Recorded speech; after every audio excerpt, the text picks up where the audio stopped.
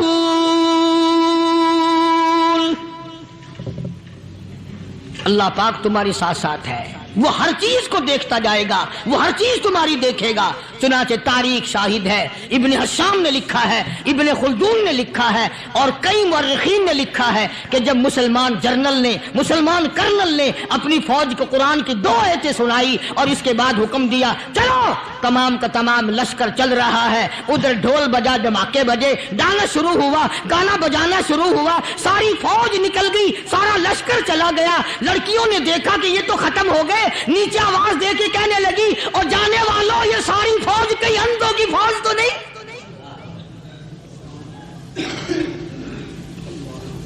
یہ حسن کا نظارہ اور یہ ڈانس اور یہ آواز، ہم ناچ ناچ کے تھک گئی، کوئی سر نہیں اٹھاتا۔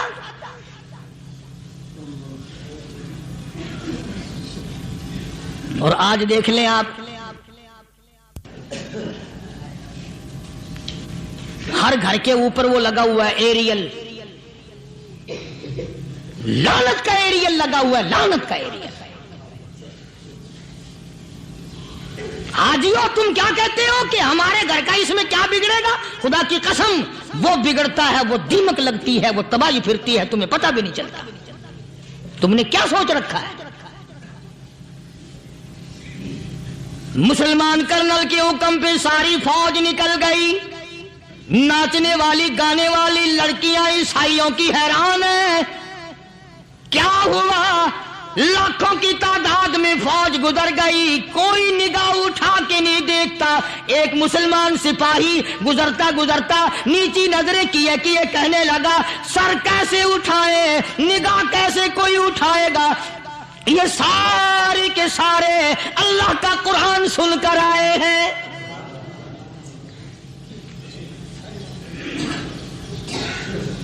کیسے کوئی نگاہ اٹھائے گا؟ کیسے کوئی سر کو اٹھائے گا؟ یہ سارے کے سارے اللہ کا قرآن سن کر آئے ہیں۔ ان کا عمل ہوا نا قرآن پہ، ان کے عمل کا کتنا بڑا اثر پڑا۔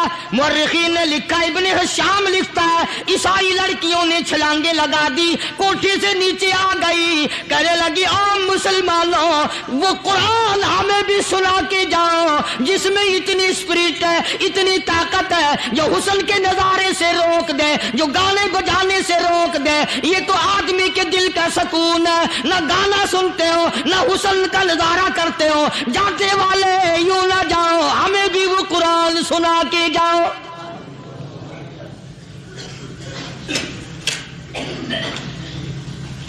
اس قرآن میں کتنی بڑی طاقت ہے، وہ کتنی عظمت ہوگی، اس میں اس کلام میں کتنی برکت ہوگی، جس کلام میں یہ تاثیر ہے کہ وہ ایسی ایسی چیزوں سے روک دیتا ہے۔ چنانچہ ایک مسلمان سپاہی چلتا بھی جاتا ہے اور کہنے لگا وَقُلْ لِلْمُؤْمِنِينَ وَقُلْ لِلْمُؤْمِنِينَ، قرآن کی آیت پڑھ کے سنائی۔ سینکڑوں نہیں بے شمار لڑکیاں ایک مسلمان کی زبان سے اللہ کا قرآن سن کے کہنے لگی اور جانے والوں چھوڑ کے نہ جاؤ، ہمیں بھی کلمہ پڑھاؤ۔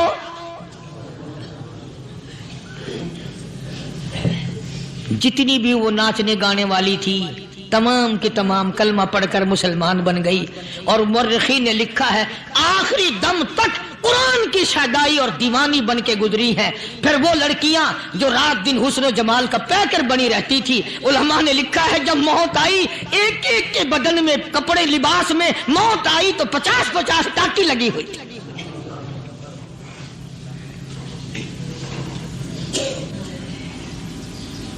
بظاہر تو آج بھی بڑی جھاڑا پنجی ہے، بڑی صفائی ہے، بڑی دوڑ دھوپ ہے، اسی کو مجذوب الاعلان کہتا بظاہر تو ہر شے میں بے حد صفائی، مگر دل میں ہے گندگی انتہائی، کبھی اس کے دھوکے میں آنا نہ بھائی، یہ سب ہے رعائی، یہ بس ہے رعائی، یہ تو چیز ہی کچھ نہیں۔ بڑے بڑے دھندے ہمیں پلٹتے دیکھے، بڑے بڑے نظام بگڑتے دیکھے۔ محمد عربی صلی اللہ تعالی علیہ وسلم کے دربار میں بڑے بڑے لوگ آتے تھے۔ اللہ غنی، نگاہ نبوت نے جس کو رنگ دیا، سبحان اللہ، پھر قیمت تو بن گیا، وہ اسلام کی دولت سے پیچھے نہ ہٹا۔ کوئی پیچھا پھر کے دیکھا ہی نہیں کہ ہم کیا کر رہے ہیں۔ ایک لذت تھی، ایک کیف تھا، ایک سرور تھا صحابہ کرام میں۔ کہاں سے وہ چیز ہم لائیں؟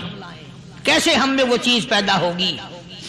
جنگ بدر ہوا، بڑی بہترین بات ہے، توجہ لکھ کے لے جاؤ، انشاءاللہ قبروں میں دعائیں دو گے۔ جنگ بدر ہوا، 70 سے زیادہ کافر پکڑے گئے، مدینے میں پکڑ کے قیدی بنا کر کے لائے گئے۔ تنگ دستی کا زمانہ ہے، 1 سال نہیں ہوا مسلمان اجڑ کے آئے تھے، مار کھا کے آئے، پریشان ہو کر آئے، دن دولت چھوڑ کر لٹا کر آئے، ان کے پلے کیا تھا؟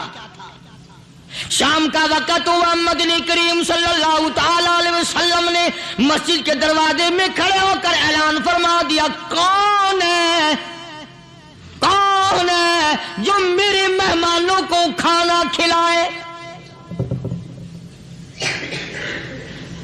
اور وہ مہمان کوئی شہنشاہ نہیں تھے، ہیں بھی کافر، ہیں بھی اسلام کے دشمن، آئے بھی صحابہ کرام کو مارنے، میدان جنگ سے پکڑ کے لائے گئے، جنگی قیدی ہیں۔ اس نبی کی طرف کبھی منہ کیا کر جس نبی کا تو غلام ہے، امتی بڑا پھرتا ہے۔ فرمایا کون ہے جو میرے مہمانوں کو کھانا کھلائے؟ صحابہ کرام میں سے کسی نے 2 پکڑ لیے، کسی نے 1 کو ساتھ لے لیا۔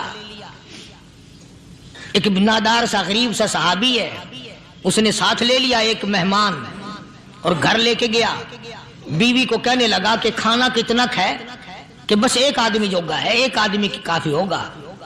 کان میں کہنے لگا اپنی بیوی کے، دستور تھا عرب کا، مہمان اور میزبان اکٹھے کھایا کرتے تھے۔ اپنی گھر والی کے کان میں کہنے لگا کہ اس کے آگے کھانا رکھ دیں گے مہمان کے، جب یہ کھانا شروع کر دے گا کسی بہانے سے دیوا بجھا دیو، میں یوں ہی منہ کو خالی ہلاتا رہوں گا، یہ کھانا کھا لے گا، پیٹ بھر جائے گا اس کا۔ چنانچہ کھانا آگے رکھ دیا، جو کچھ بھی تھا، اس نے کھانا شروع کیا کہ جی آپ بھی کھائیں، کہ ہاں ہاں میں بھی کھا رہا ہوں۔ بس یوں ہی کھانے میں بھی ہاتھ لگائے، منہ کو بھی ہاتھ لگائے اور منہ کو چلائے بھی برابر۔ بیوی نے چراغ بجھا دیا۔ یہ عمل تو صحابی کر رہا ہے اپنے گھر میں۔ ادھر قرآن کریم نازل ہو گیا محمد کریم صلی اللہ علیہ وسلم کی ذات پہ، فرمایا وَيُؤْثِرُونَ عَلَىٰ أَنفُسِهِمْ وَلَوْ كَانَ بِهِمْ خَصَاصَةٌ وَمَن يُوقَ شُحَّ نَفْسِهِ فَأُولَٰئِكَ هُمُ الْمُفْلِحُونَ۔ اور میرے محبوب مبارک ہو، تیری امت میں ایسے لوگ بھی ہیں جو اپنا منہ خالی ہلا رہا ہے، بیوی بھوکی بیٹھی ہے، چراغ بجھائے بیٹھی ہے اور اپنے ہاتھ کو خالی چلا رہا ہے اور میرے بندے کا پیٹ بھر رہا ہے۔ اور میرے محبوب مجھے اپنی عظمت کی قسم، میں تیری ان دیوانوں پہ جنت واجب کر چکا۔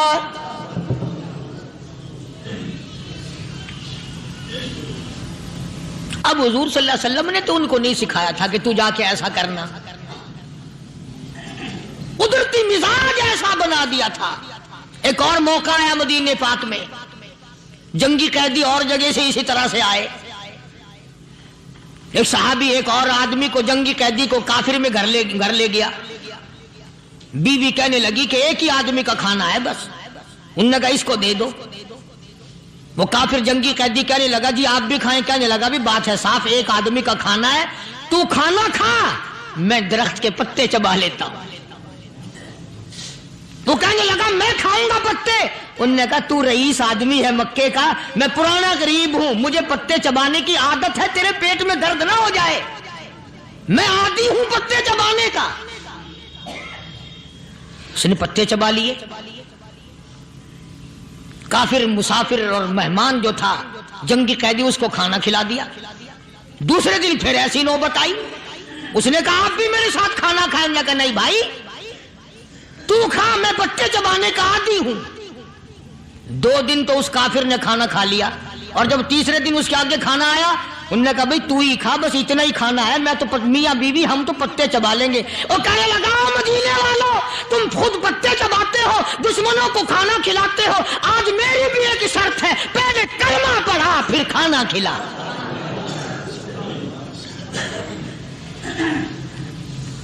آج میری بھی ایک شرط ہے۔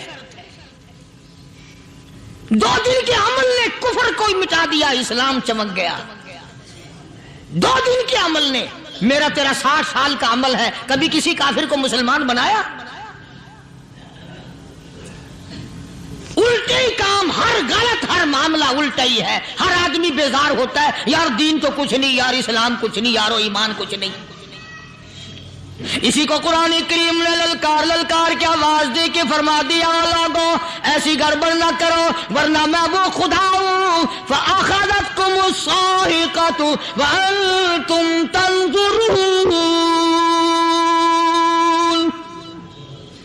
جبریل امین نے ایک چیخ ماری، ساری قوم کے جگر پھٹ گئے۔ میں وہ خدا ہوں، لا تركضوا وارجعوا إلى ما أترفتم فيه ومساكنكم لعلكم تسألون۔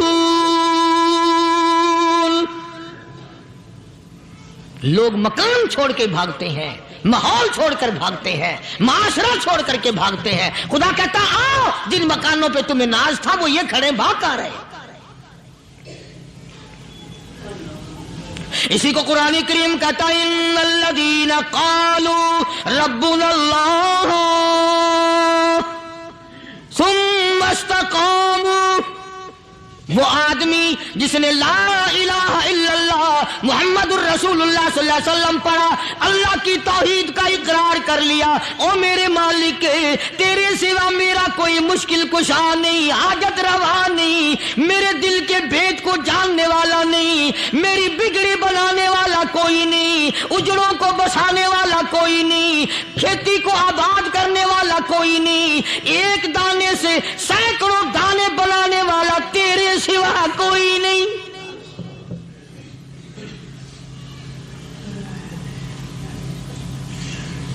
کھیتوں میں جاؤ،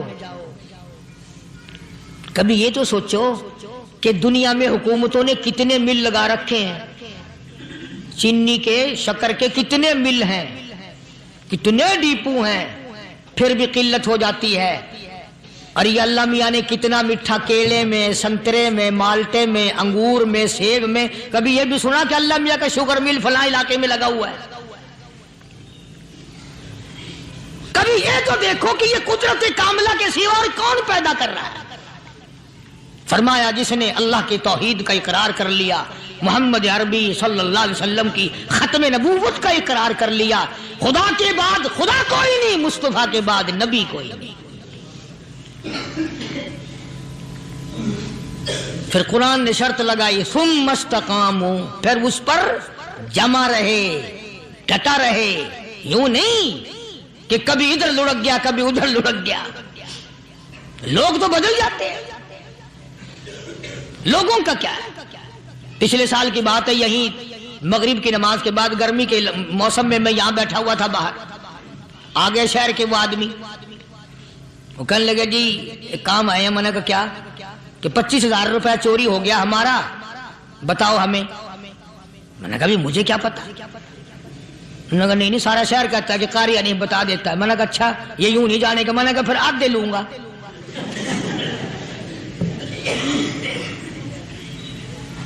25,000 گم ہوئے ہیں نا، 12.5 میرے 12.5 تمہارے. کہنے ہیں دیکھو نا جی بال بچے چھوٹے چھوٹے غریب بچے ہیں جن کے وہ پیسے ہیں. میں نے کہا اچھا میں بادشاہ لگا ہوا ہوں.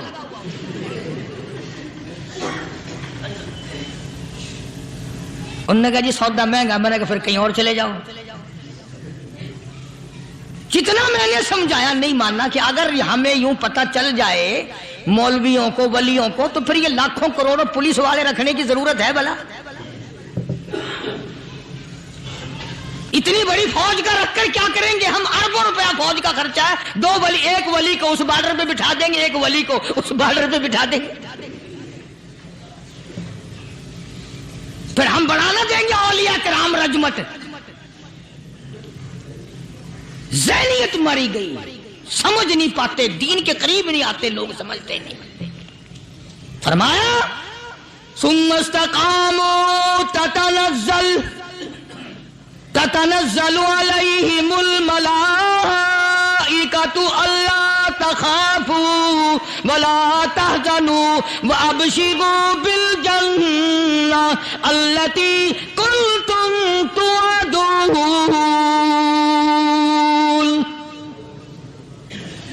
قرآن کہتا ہے ادھر ولی کی موت آتی ہے، ایسا آدمی جو اپنے کلمے پہ جمع رہے، شرک و بدعت کی لعنت سے بچے، کفر و نفاق سے بچے. ادھر موت آتی ہے، ادھر فرشتے کہتے ہیں گھبرانا، غم نہ کر، بہشت کے دروازے تیرے لیے سارے کھلے ہوئے. وَلَكُمْ فِيهَا مَا تَشْتَهِي أَنفُسُكُمْ وَلَكُمْ فِيهَا مَا تَدَّعُونَ. فرمایا ہم تمہاری ہر اس تمنا کو پورا کریں گے، ہر اس آرزو کو پورا کریں گے. جو مانگو گے وہی ملے گا، جو کہو گے وہی دیا جائے گا. نحن اولیاؤکم فی الحیات الدنیا وفی الآخرہ. ہم دنیا میں بھی تمہارے کارساز ہیں، ہم آخرت میں بھی تمہارے کارساز ہیں. ہم دنیا میں بھی تمہارے دوست ہیں، آخرت میں بھی تمہارے دوست ہیں. اور خدا کے یہاں وہ انعام ملے گا. اللہ غنی، رائی کے دانے کے برابر نیکی کی ہوگی، جب پہاڑوں کے برابر ثواب ملے گا تو آدمی حیران ہوگا یا اللہ تیرے جیسا بینک تو کسی کا بھی نہیں.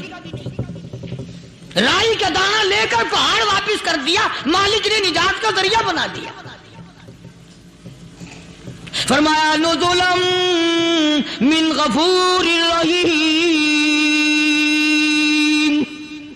یہ مہمانی ہے پروردگار عالم کی طرف سے. قرآن اعلان کر کر کے کہتا وبالاسحار هم یستغفرون. اللہ پاک فرماتے ہیں میرے بندوں کی نشانی یہ ہے کہ وہ آخری رات میں بڑے ویلے سحری کے وقت اٹھ کر استغفار کرتے ہیں، اللہ کے حضور میں معافی مانگتے ہیں، روتے ہیں، عاجزی کرتے ہیں. کہتا کہ ایک تڑپ سی دل میں امنگتی ہے، ایک درد جگر میں ہوتا ہے.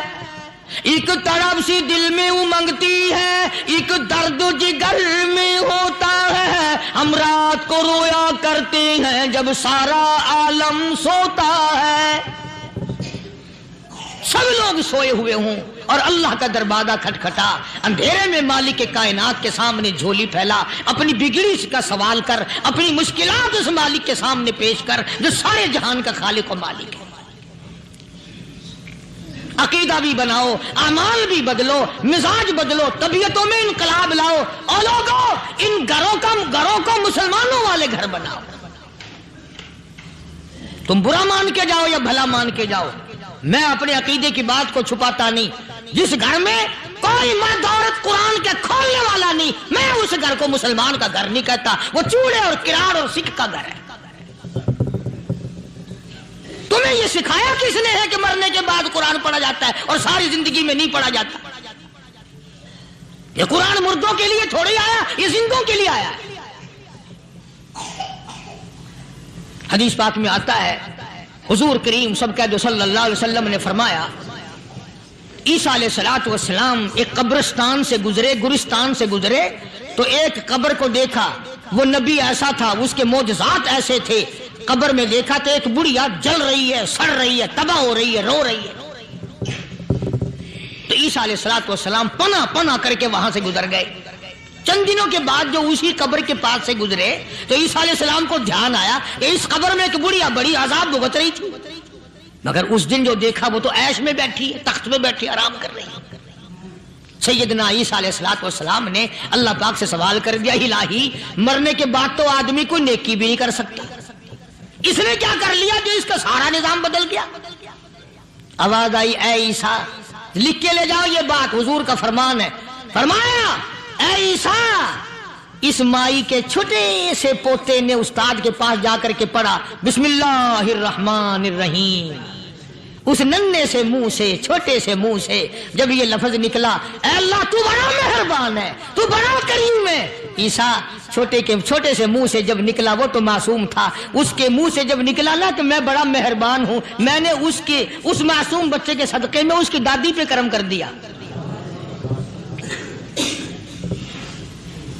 اس کے نام میں بڑی برکتیں ہیں، اس اللہ کا نام لینے میں بڑی برکتیں ہیں. گڑ میں مٹھاس ہے، اللہ کے نام میں مٹھاس نہیں. ٹافیوں میں مٹھاس ہے، اللہ کے نام میں مٹھاس نہیں. تم نے چکھ کے نہیں دیکھا، اگر تم چکھ لو خدا کی قسم دنیا کی کوئی چیز اچھی نہ لگے اللہ کے نام کے مقابلے میں. اللہ پاک مجھے اور آپ سب کو اپنا نام لینے کی توفیق عطا فرمائے، اپنے قرآن کی تلاوت کرنے کی توفیق عطا فرمائے، اور اپنا ذکر اور اپنا فکر اور اپنے شکر کی توفیق عطا فرمائے. اور اللہ پاک ہم سب کو یہ ہمت دے کہ مرتے دم تک ہم قرآن سے یاری کریں، قرآن سے وفاداری کریں. جیسے بہادر فرمانے لگے، جو یوں کہے گا میرے نبی فوت ہو گئے میں اس کی گردن اتار ماروں گا. میرا نبی فوت نہیں ہو سکتا، میرا نبی دنیا سے نہیں جا سکتا، میرا نبی ہمیشہ ہمیشہ کے لیے رہے گا. لیکن جناب ابو بکر صدیق نے قرآن کریم کی آیت سنا کر کے سمجھایا. فرمایا وما محمد الا رسول قد خلت من قبلہ الرسل. اولادو ہر نبی آئے رخصت ہو گئے، ہر نبی آئے رخصت ہو گئے. دنیا نہ پائیدار جگہ ہے، عارضی زندگی، مستعار زندگی، نہ پائیدار زندگی، فانی زندگی ہر کوئی لے کے آتا ہے، جب جانے لگتا ہے تو پتہ بھی نہیں چلتا. اس لیے مجذوب کہتا کہ سونے چاندی کی چمک بس دیکھنے کی بات ہے، سونے چاندی کی چمک بس دیکھنے کی بات ہے. اور 4 دن کی چاندنی پھر اندھیری رات ہے، قبر میں ہمیشہ اندھیرا رہے گا.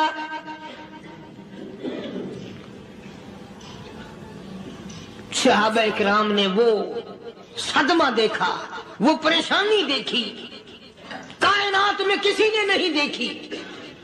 کسی نے بیوی کے مرنے کا صدمہ اٹھایا ہوگا، کسی نے جوان بیٹے کی موت کا صدمہ دیکھا ہوگا، کسی نے امی کے مرنے کا صدمہ دیکھا ہوگا، کسی نے ابا کے مرنے کا صدمہ دیکھا ہوگا. خدا کی قسم بلال سے جا کے پوچھو جب کالی کملی والے کا تجھے دیدار نہ ملا تیرا کیا حال بنا.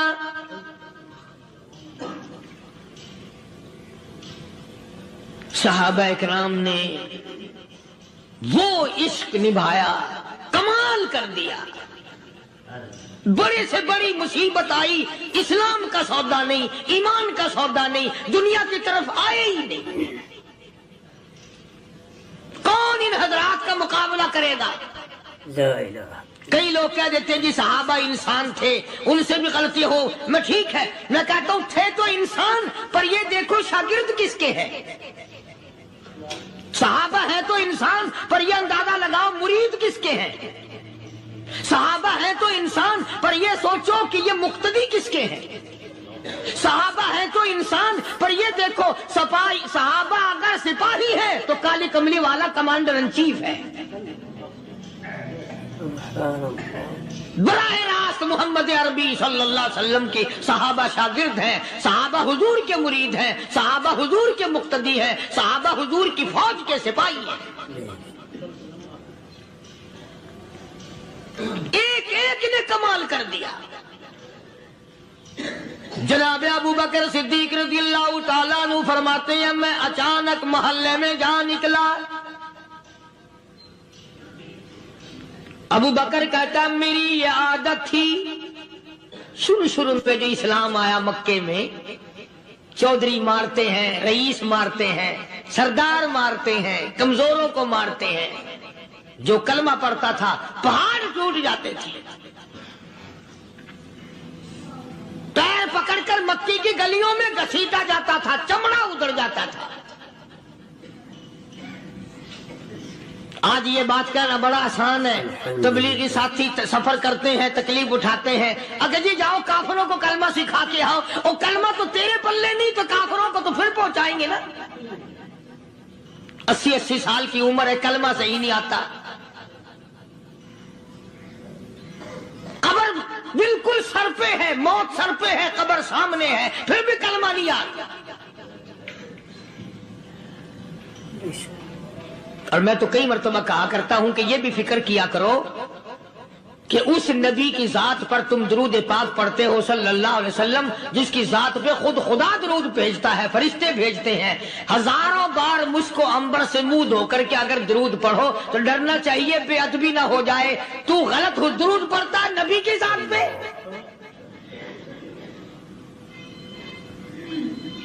اور اس کو صحیح کرنے کا فکر نہیں رکھتا. چنانچہ ابو بکر صدیق رضی اللہ تعالیٰ عنہ چکر لگاتے لگاتے ایک محلے میں جا نکلے. وہاں جا کے دیکھا ایک نوجوان ہے، غریب صحابی، نادار صحابی، مفلس صحابی، کافر کا غلام ہے، کالی کملی والے صلی اللہ علیہ وسلم کا کلمہ پڑھتا ہے. کافروں نے پکڑ کر گرم گرم ریت پہ اوندا کر کے لٹایا ہوا ہے، اور کئی کافر اس صحابی کی کمر پہ چڑھ کر لتاڑ رہے ہیں. اس کی کمر پہ چڑھے ہوئے ہیں.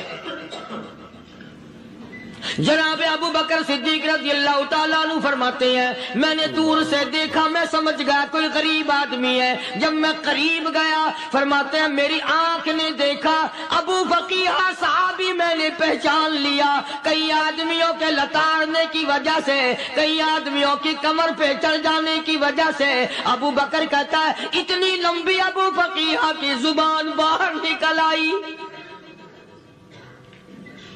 منہ سے زبان باہر لٹکی ہوئی ہے، مار رہے ہیں کافر.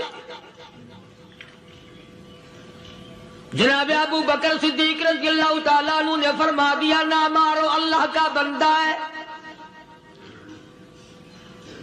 وہ کہنے لگے بندہ تو اللہ کا ہوگا، غلام ہمارا، اور کلمہ اس نبی کا پڑھتا ہے.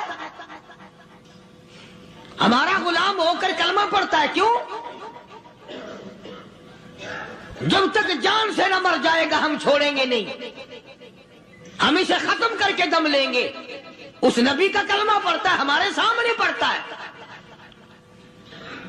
جناب ابو بکر صدیق رضی اللہ تعالیٰ عنہ نے منع کر دیا. منع کرنے میں اور زیادہ مچر گئے، اور زیادہ خرمستی کرنے لگے. ابو بکر فرماتے ہیں میں بالکل قریب کھڑا تھا، ظالموں نے ابو فقیہ کی پسلیوں پہ، کمر پہ چھلانگیں لگانی شروع کر دی.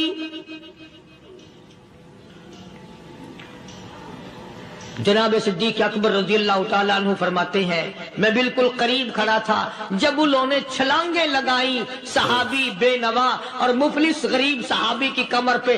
اچانک میرے کانوں میں کڑاک کڑاک کر کے پسلیاں ٹوٹنے کی آواز آنے لگی.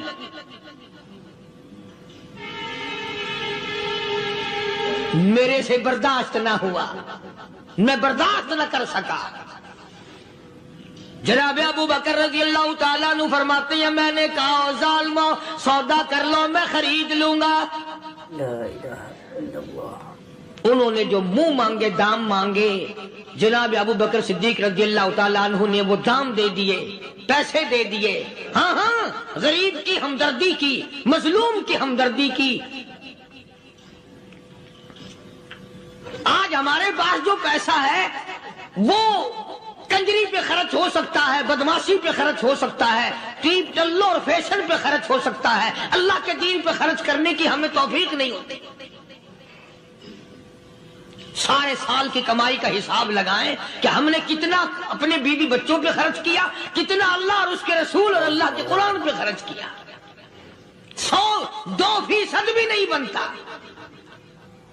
جناب ابو بکر رضی اللہ تعالیٰ عنہ نے ابو فقیہ رضی اللہ تعالیٰ عنہ کو خرید لیا، کافروں کے نیچے سے نکال لیا، کپڑے جھاڑے، زخموں پہ مرہم پٹی کی۔ ابو بکر دوڑے دوڑے پانی کا پیالہ لے آئے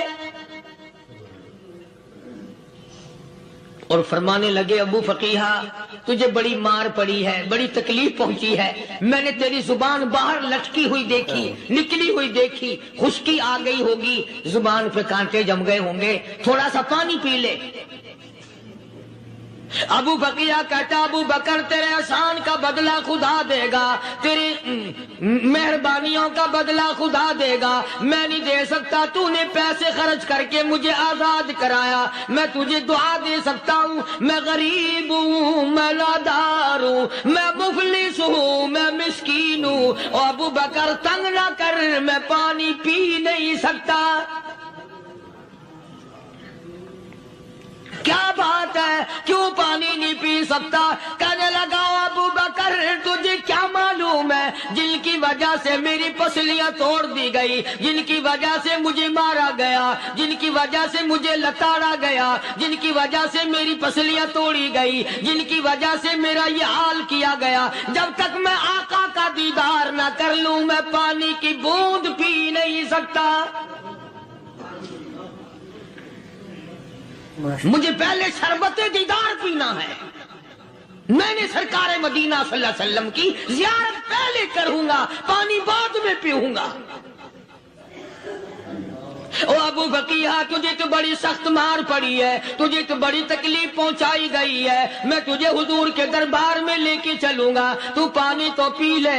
کہتا کوئی مجنون بتاتا ہے، کوئی کہتا ہے دیوانہ، کوئی مجنون بتاتا ہے، کوئی کہتا ہے دیوانہ، یہ تو مرض عشق احمد کا ہوا بیمار میں بھی ہوں۔ اور ابو بکر تجھے کیا معلوم ہے مجھے عشق لگا ہوا ہے، مجھے سوز و گداز لگی ہوئی ہے، میں اپنے دل میں کسی کو بسائے بیٹھا ہوں، جب تک اس آقا کا دیدار نہ کر لوں مجھے چین نہیں آئے گا۔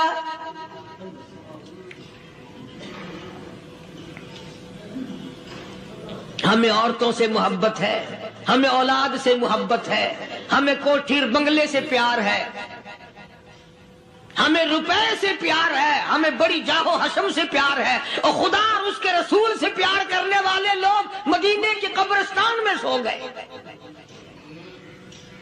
قرآن سے پیار کرنے والے لوگ حضور کے درباری لوگ وہیں سو گئے۔ اندازہ لگاؤ کوئی مار کھا کے اپنے ماں باپ کے پاس جائے گا، کوئی بھائی برادری میں جائے گا، کوئی تھانے میں رپورٹ لکھوانے جائے گا، کوئی اسپتال میں سرٹیفکیٹ لینے جائے گا، کوئی ڈاکٹری کرانے جائے گا۔ ابو فقیہ تم کتنے خوش نصیب ہو، امام الانبیاء کے دربار میں چلے ہو۔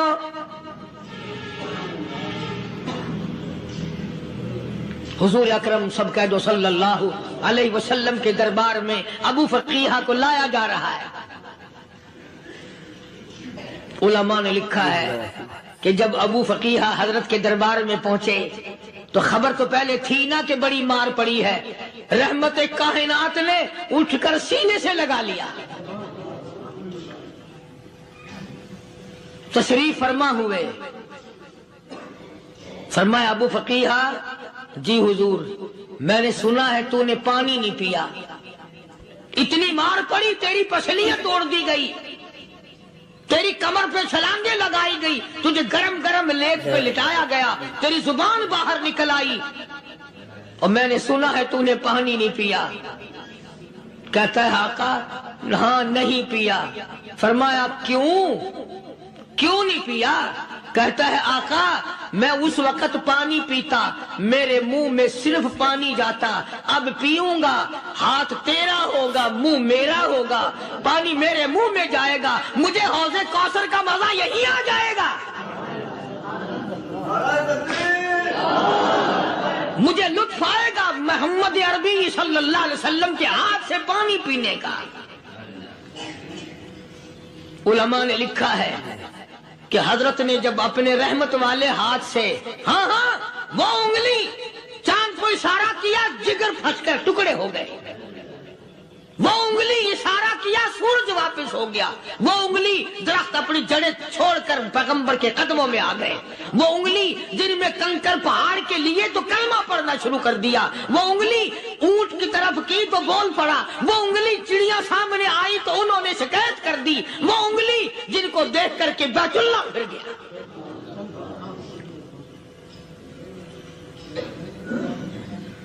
مدنی کریم صلی اللہ علیہ وسلم نے یوں پانی کا پیالہ اٹھایا. ابو فقیہ نے پیالہ پکڑنے کے لیے یوں آگے کو ہاتھ کیا. فرمایا اب وہی بات ہوگی، ہاتھ میرا ہوگا منہ تیرا ہوگا، میں اپنے ہاتھ سے پلاؤں گا. ابو فقیہ کو پانی پلا دیا اور پانی پلانے کے بعد پوچھا اب تیرا کیا حال ہے؟ اب حال کیا ہے؟ کہتا آقا تیرے چہرے پہ فدا شمس و قمر، تیرے چہرے پہ فدا شمس و قمر، تیری زلفوں پہ تصدق شام و سحر، تیرے چہرے پہ فدا شمس و قمر، تیری زلفوں پہ تصدق شام و سحر، رخسار پہ ٹھہرے کس کی نظر، تیری بانکے ادا کا کیا کہنا، اور کالی کملی والے تیری زیارت ہوئی سارے دکھ بھول گیا، میرے سارے غم ٹل گئے، میرے سارے دکھ دور ہو گئے، میری ساری پریشانی دور ہو گئی، اور میں تو اب مزے میں ہوں. جناب ابو بکر صدیق رضی اللہ تعالیٰ عنہ نے مال خرچ کیا، صحابہ کرام کی جانیں بچائیں. قیامت کا دن ہوگا،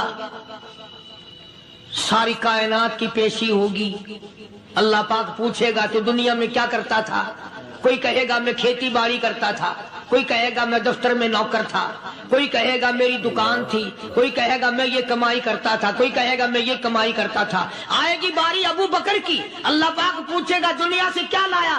ابو فقیہ، حضرت بلال، حضرت نادیہ، حضرت زنیرہ اور کتنے صحابہ کرام کی جماعت کو پکڑ کر اللہ کے عدالت میں کھڑا کر کے ابو بکر کہے گا الہی صدیق کی کمائی تیرے سامنے موجود ہے.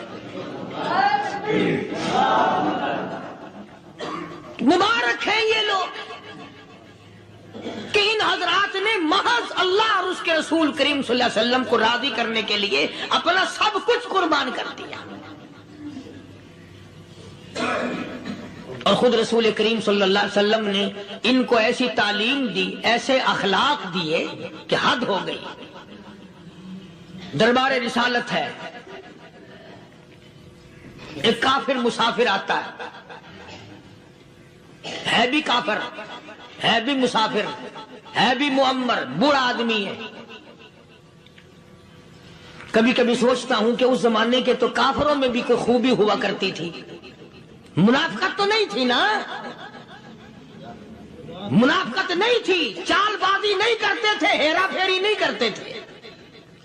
سبحان وہ بوڑھا مسافر کافر سرکار دو عالم صلی اللہ علیہ وسلم کے دربار میں آیا، آ کے کہنے لگا نبی اللہ میں بوڑھا ہوں، مسافر ہوں بھی تیرا اور تیرے خدا کا منکر، پر میں سوال کرتا ہوں کوئی سواری دو، میرا گھر بڑا دور ہے، میں اس پر سوار ہو کر اپنے گھر پہنچ جاؤں. حالانکہ مسلمانوں کے پاس سواریاں کہاں تھی، خود تنگی میں تھے، وطن چھوڑ کے آئے، قربانیاں دے کے آئے، پتے چباتے ہوئے آئے، پانی پورا رج کے پینے کے لیے پانی نہیں ملتا. اور حضور کریم صلی اللہ علیہ وسلم کو پتا تھا کہ یہ سوال کرنے والا ہمارے عقیدے کا نہیں. رحمت کائنات کا دریائے کرم جو اس میں آیا، صحابہ کرام کی طرف خطاب کر کے فرمایا کون ہے جو آج میں محمد الرسول اللہ صلی اللہ علیہ وسلم کو سواری دے؟ کون ہے جو آج مجھے سواری دے؟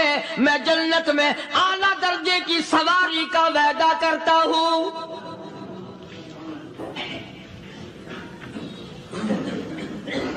حضرت عبادہ بن ثابت رضی اللہ تعالیٰ عنہ صحابے اٹھے اور اپنی ڈاچی اپنی اونٹنی حضور کے ہاتھ میں پکڑا دی اور حضور نے اس مسافر کو دے دی کہ لے بھائی سواری تجھے مل گئی۔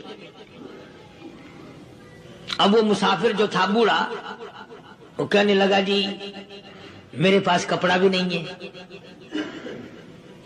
اب تم جیسا اگر کوئی سیٹ ہوتا نا آنکھیں نکالتا کہ ہم نے تیرے لیے یہاں کو ٹیکسٹائل مل چلا رکھے، سواری مل گئی تو اور آگے کو چل گیا، راستہ پکڑا پڑا جا۔ خدا جانے دھکے دیتے، خدا جانے مکے مارتے، خدا جانے کتنی باتیں بناتے۔ امام الانبیاء محبوب کبریا حضرت محمد مصطفیٰ صلی اللہ تعالی علیہ وسلم پھر کھڑے ہو گئے، صحابہ کرام کو خطاب کر کے فرمایا کون ہے جو آج مجھے کپڑا دے، کل میں جنت میں اعلیٰ درجے کی پوشاک اور لباس جوڑوں کا وعدہ کرتا ہوں۔